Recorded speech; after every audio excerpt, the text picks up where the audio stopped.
ce détachement, en fait, cette obsession sur Israël, c'est lié au fait qu'ils voient en fait Israël comme ayant une influence massive aux États-Unis, comme contrôlant en fait la politique américaine. Ils voient ça comme un élément extérieur. Ils trouvent ça très dangereux pour les Américains et ils pensent que c'est grave, que ça met à mal l'Amérique auquel ils aspirent, purifiée de tous ces bruits et de toutes ces influences. Vous connaissez le mouvement woke, ce courant militantiste progressiste de gauche aux luttes de plus en plus radicales et à géométrie variable. Mais un nouveau phénomène attire l'attention aux États-Unis. Pendant des décennies, la droite américaine traditionnelle était relativement prévisible, patriotique, attachée aux valeurs occidentales, profondément pro-israélienne et convaincue que les États-Unis avaient un destin particulier.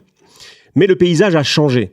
Nous assistons aujourd'hui à l'émergence d'un nouveau courant que certains appellent la woke right, les woke de droite, si on veut.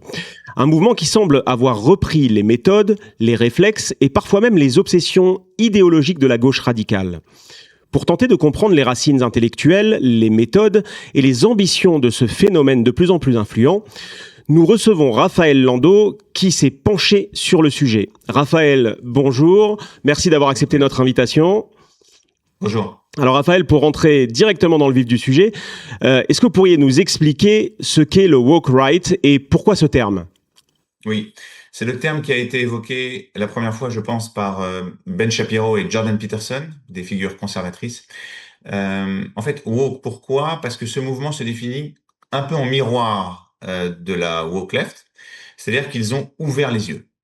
Enfin, ils ont ouvert les yeux, ils ont compris que l'Amérique était dominée, contrôlée, en sous-main par des globalistes, des élites, des groupes secrets qui font du mal aux Américains. Donc c'est ça l'idée de la woke right. Et surtout, de manière intéressante, ils n'envisagent plus l'Amérique comme un groupe ou comme un ensemble de citoyens ou d'individus, mais comme une liste de groupes, les groupes opprimés qui sont les plus nombreux, et les groupes dominants qui contrôlent ces groupes, ces opprimés. Donc une vision communautariste et de classe sociale. Alors quelles sont les deux, trois personnalités de ce mouvement ? Je vais en citer deux. Tucker Carlson, que beaucoup connaissent déjà, qui est l'ancien présentateur vedette de Fox News. C'est la personnalité ou une des personnalités médiatiques les plus influentes et populaires en ce moment. Il a plus de 20 millions de followers sur Twitter, pour vous donner une idée, plus que certains médias américains. Fervent anti-israélien. Anti-israélien. Et voire antisémite. Hein. Complètement. Ouais. Alors, Tucker Carlson, lui, il porte une idéologie auquel il croit. Il a fait un virage à 180 degrés. On n'aura pas le temps de l'expliquer pourquoi, mais il est très habité par cette idéologie. Candace Owens, c'est différent. Une figure médiatique, une influenceuse. Elle cherche beaucoup le clic et la popularité. Elle parle de beaucoup de thématiques, des Juifs, d'Israël, de Bibi Netanyahou, de l'épouse du président Macron. C'est celle qui porte la théorie que Brigitte Macron serait un homme. Voilà, c'est une théorie avec laquelle elle fait d'ailleurs beaucoup d'argent. Complètement, beaucoup. D'accord. Et donc ce sont les deux personnalités principales de ce courant. Alors qu'est-ce qui explique ? Quel est le contexte qui pourrait expliquer la montée de ce courant et le fait que ces deux personnalités, elles ne sont pas seules, mais ces deux personnalités en tout cas, attirent autant de public ? C'est une très bonne question. Il y a eu le Covid. Le Covid, ça a été un peu le démarrage, à juste titre. Un certain nombre de personnalités ou en tout cas une grande partie de la population américaine aussi, n'ont plus eu confiance aux institutions, et c'est pas seulement aux États-Unis, et personnellement, je pense que c'est à juste titre. Par contre, au départ, ils avaient une analyse qui pouvait s'entendre, d'accord, sur les dysfonctionnements des institutions médicales, politiques, etc. Mais après, ça dérivait. Ça a commencé à dériver pour expliquer que le Covid était une espèce de création. C'était voulu, ça venait d'un agenda, en fait, d'un groupe, d'une élite de globalistes qui voulaient baisser la population aux États-Unis ou en Occident, etc., etc. Et évidemment, quand on évoque ce genre de théorie, les Juifs et Israël sont jamais très loin. Donc ça, c'est la première chose. La deuxième, c'est le bannissement de Trump. Oui, parce qu'au départ, c'est l'émanation, ce courant, c'est un peu l'émanation du mouvement MAGA, Make America Great Again, et America First, mais on a une forme de détachement désormais du Trumpisme. Complètement, ils soutenaient Trump, ils ont soutenu Trump, ils étaient très contents de l'élection de Trump, mais il y a eu déjà le bannissement de Trump à l'époque, avant son élection, sa réélection, de Twitter, ça a créé un vide. Elon Musk qui rachète Twitter et qui permet à tout le monde de s'exprimer, c'est son idéologie, hein, libertaire. Mhm. Donc ils ont trouvé un mégaphone déjà très puissant avec Twitter, et aussi le fait que, si vous voulez, ils sont obsédés, ils ont pas apprécié en fait le fait que Trump soit ouvertement allié à Israël et pro-Israël. En tout cas, du point de vue de Trump. Et ça, ça, c'est rentré en collision avec leur idéologie de pureté idéologique des États-Unis. Je ne sais pas si vous comprenez. C'est-à-dire, ils aspirent à une homogénéisation de l'Amérique culturellement, ethniquement, défaite, une Amérique défaite des influences extérieures et des bruits et des gens qui peuvent l'affaiblir. Oui, alors, Donc, alors que d'un point de vue, on va dire, traditionnel, la droite républicaine a toujours été plutôt, enfin en tout cas depuis des décennies, est un soutien d'Israël. Et qu'est-ce qui fait justement que cette nouvelle droite a décidé d'être ouvertement anti-Israël, voire même antisémite? complètement. Antisémite, anti-Israël.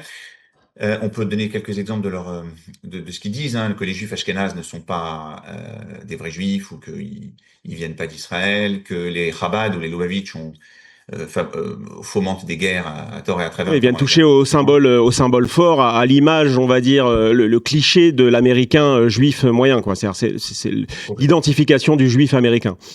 Complètement. Et ce détachement, en fait, cette obsession sur Israël, c'est lié au fait qu'ils voient en fait Israël comme ayant une influence massive aux États-Unis, comme contrôlant en fait la politique américaine. Ils voient ça comme un élément extérieur. Ils trouvent ça très dangereux pour les Américains et ils pensent que c'est grave, que ça met à mal l'Amérique auquel ils aspirent, purifiée de tous ces bruits et de toutes ces influences. Et c'est pour ça qu'ils essayent d'affaiblir la droite, le mouvement évangélique aux États-Unis, Oui.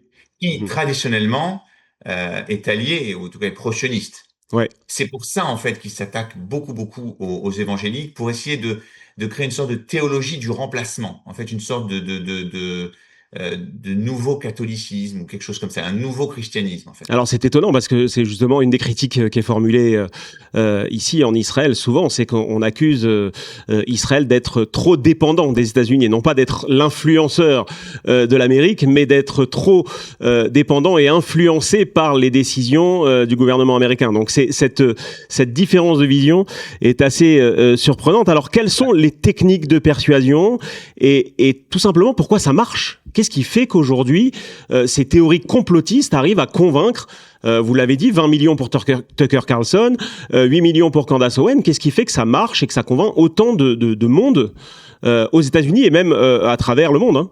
En ce qui concerne l'influence aux États-Unis, on va y revenir, parce qu'il y a peut-être une source d'optimisme là-dessus, mais euh, les techniques de persuasion, elles sont assez fines. Tucker Carlson, il en a deux. Il dit tout le temps, sans arrêt, I'm just asking questions. Mhm. Est-ce qu'on n'a pas le droit de poser des questions? Moi, je pose des questions. Et j'ai pas peur de poser des questions sur des sujets qui sont tabous. Le fait qu'il pose des questions sur Israël et les Juifs, ça montre à ses auditeurs qu'il aborde tout. Parce que les États-Unis, quand même, Ouais. Israël et les Juifs, c'est un peu délicat. Ouais. Mais voilà, donc ça, c'est une première chose. I'm C'est-à-dire que just asking le questions. juif serait le bouc émissaire idéal pour lui, ce qui lui permet de légitimer son discours. Complètement. Et surtout, il passe son temps à expliquer, quand il parle d'une thématique, il dit sans arrêt, c'est évident. Il est Mhm. évident que. Et donc, ça donne l'impression à celui qui l'écoute que Tucker Carlson est très populaire, donc il a forcément raison. Donc, si lui trouve ça évident et que moi, je me mets à douter, je suis à côté de la plaque. Ouais. Ça paraît évident. Il est aussi très malin parce que il avait interviewé, et ça, c'est un exemple intéressant, il avait interviewé l'ancien directeur de Wikipédia. Ouais. Et à un moment donné, il le regarde dans les yeux, il lui dit, je pose cette question, mais je pense que c'est évident. Israël a fait l'objet d'un traitement très favorable sur Wikipédia, vous êtes d'accord? Ah oui. Et là, le patron de Wikipédia lui répond en lui disant, pas du tout, c'est plutôt l'inverse. Et tout de suite, il dit, bon, ben, on a abordé Wikipédia, on va passer à un autre sujet. Donc, D'accord. il est très subtil. Candace Owens, c'est autre chose, c'est beaucoup plus basique, mais elle répète souvent cette phrase dans ses podcasts. Elle dit, We don't know what we don't know, but we know. Je vais expliquer en français. Quand elle dit, par exemple, que Bibi a forcé la main à Trump pour faire la guerre à l'Iran, elle dit, est-ce qu'on a une preuve écrite? We don't know what we don't know. Quand on n'a pas de preuve, on peut pas Mhm. vraiment le savoir. Ce qu'on ne sait Mhm. pas, on ne le sait pas. But we know. On sait Ouais. que c'est vrai. Donc ça donne, ça influence en fait celui qui l'écoute pour dire, bah, il n'y a même pas besoin de preuve en fait. C'est une évidence. Ah Donc oui. et puis il y a la victimisation aussi. Ça c'est très important. La victimisation, c'est quelque chose qui nous touche tous. On peut tous être victime de ça. Quand les choses vont mal dans la vie, etc., on se victimise, on dit que c'est la faute des autres.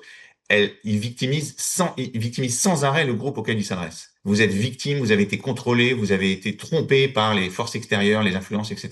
Ouais, ouais. Et ce qui est étonnant, c'est que ce sont des théories parfois les plus farfelues Mhm. qui arrivent à percer. Preuve que les méthodes fonctionnent. Maintenant, quelles pourraient être, on va dire, les conséquences politiques de l'émergence d'un tel courant aux États-Unis? Alors, je vais pas faire de prévision, je déteste ça, mais il y a une question qui se pose sur l'alliance entre Israël et les États-Unis. On ne sait pas ce qui va se passer. Il y a des sources d'inquiétude. On ne sait pas qui va être le président après, mais J.D. Vance, qui est Ouais. vice-président et qui pourrait être élu lors des prochaines élections, Qui a une est très tendance un peu comme proche. celle-ci, hein, Tout à qui a fait. cette tendance. Hein. Tout à fait. Il est très proche de Tucker Carlson. Mhm. Un journaliste lui avait posé la question du génocide commis à Gaza, soi-disant. Il n'avait pas critiqué ou contredit. Donc, il y a une question qui se pose et il y a effectivement un risque d'alliance entre la woke right et la woke left. J'allais dire, c'est un peu évident. Les extrêmes. Meghan Kelly, qui est une des figures de proue de la woke right maintenant, elle a été interviewée récemment en disant qu'elle se sentait certaine, elle avait certaines affinités avec certaines personnes ou certaines idées de la woke left. Donc on y est. Hein. Ouais. C'est un risque possible. Ah oui, donc il y a vraiment une alliance des extrêmes et un Mhm. consensus, on va dire, autour de la question juive et la question Israël.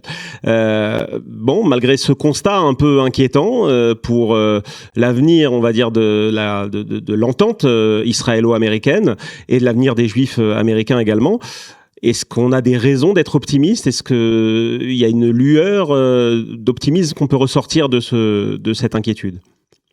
Il faut toujours être optimiste. Oui, Il c'est y a très eu une vif, ça. élection le 19 mai dernier aux États-Unis, dans le Kentucky, une élection un peu en amont des élections midterm en novembre, Ouais, où le candidat Thomas Massie, soutenu par le woke right, a ouais, perdu.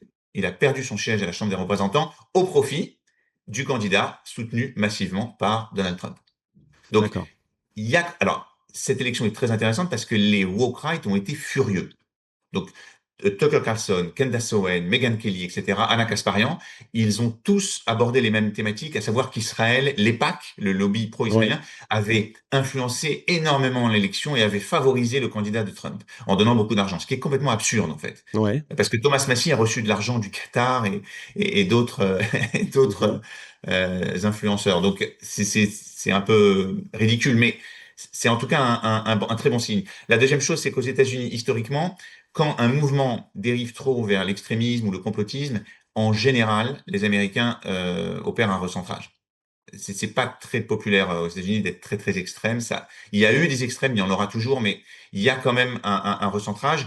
Et de vous à moi, les personnes qui gouvernent aux États-Unis, la création d'emplois, l'économie, le social, la vraie gouvernance aux États-Unis, Ouais, elle est effectuée par des gens qui sont pas du tout intéressés par ces thématiques. Donc ouais. voilà, c'est pas donné en tout cas. La victoire est pas, Oui, c'est pas c'est sûr. aussi un peu pour la raison pour laquelle Trump a souhaité rapidement se débarrasser de la question Uhum, iranienne, puisque complètement. à l'intérieur, c'est une problématique qui ne parle pas à la population et qui peut le rendre d'ailleurs assez impopulaire. Écoutez, Complètement. c'est très intéressant.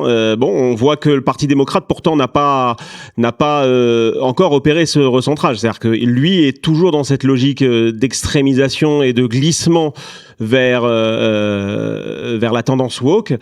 Pour vous, donc, ça devrait prendre un peu plus de temps ou en tout cas réagir plus rapidement du côté des républicains. Oui, il y a des réactions déjà, il y a Ouais. des politiques qui commencent à réagir, il y a des raisons d'espérer et d'y croire. Voilà, c'est pas donné encore.